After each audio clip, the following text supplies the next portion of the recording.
Today we'll be discussing the principles of war followed by Giap's military campaign reflected a great understanding and application of various principles of war. General Giap was able to devise and execute military campaigns that ultimately contributed to the defeat of both French and Americans in Vietnam. Enumerate the application of these principles of war by General Giap. Selection and maintenance of aim. Giap's overarching aim was liberation of Vietnam from colonial rule. He pursued his aim through a combination of military action, political mobilization, and diplomatic efforts.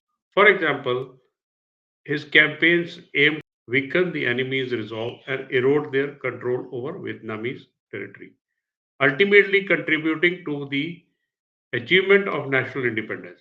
This can be seen in the following examples.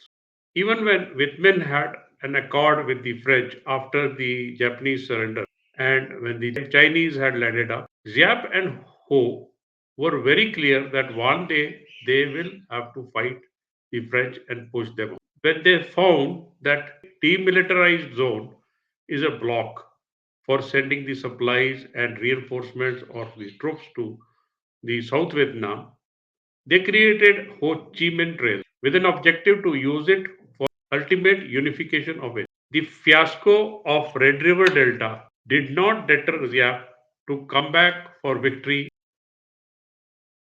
Offensive action. Giap often adopted an offensive posture. He sought to take the initiative and dictate the terms of the conflict. This was evident in his strategic offensive, such as the Battle of Dien Bien Phu and the Tate Offensive, where he launched coordinated attacks against enemy positions to achieve decisive concentration of force. Giap recognized the importance of concentrating his forces at the decisive point to achieve maximum impact.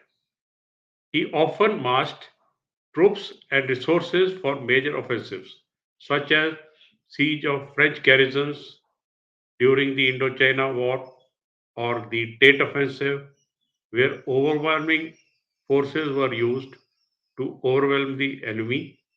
Even for the Tate II offensive, he was able to send 90,000 war troops to replenish the losses. Economy of effort. Despite his emphasis on massing forces for decisive action, Giap also understood the importance of conserving resources and avoiding unnecessary expenditures. He employed guerrilla tactics and decentralized command structures to make the most efficient use of his limited resources, particularly during the period when supply lines were stretched. Security.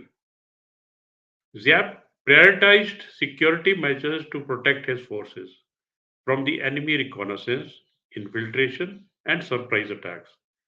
He employed deception tactics, camouflage, and dispersed formations to conceal his intentions and minimize vulnerability. Surprise and administration have been discussed earlier also in the questions where we discussed the people as weapon. Giap understood the psychological impact of surprise and sought to exploit it whenever possible.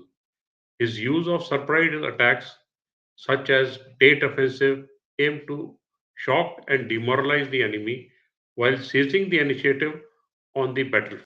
Administration. A characteristic of Giap's operation has been infinite, meticulous, and endless attention to the matters of logistics and administration. Moving troops rapidly under seemingly impossible conditions is one of Giap's unique abilities. This has been made possible by careful stockpiling along the route of arms, ammunition, food, and medical supplies, often involving massive effort. Maneuver. Yap employed maneuver warfare to outmaneuver and outflank his adversaries. This was evident in his use of mobile forces to encircle and isolate enemy positions, as seen in Battle of Dien Bien Phu. He also utilized the difficult terrain of Vietnam to his advantage, exploiting natural checkpoints and ambush sites to disrupt enemy movement. Unity of command.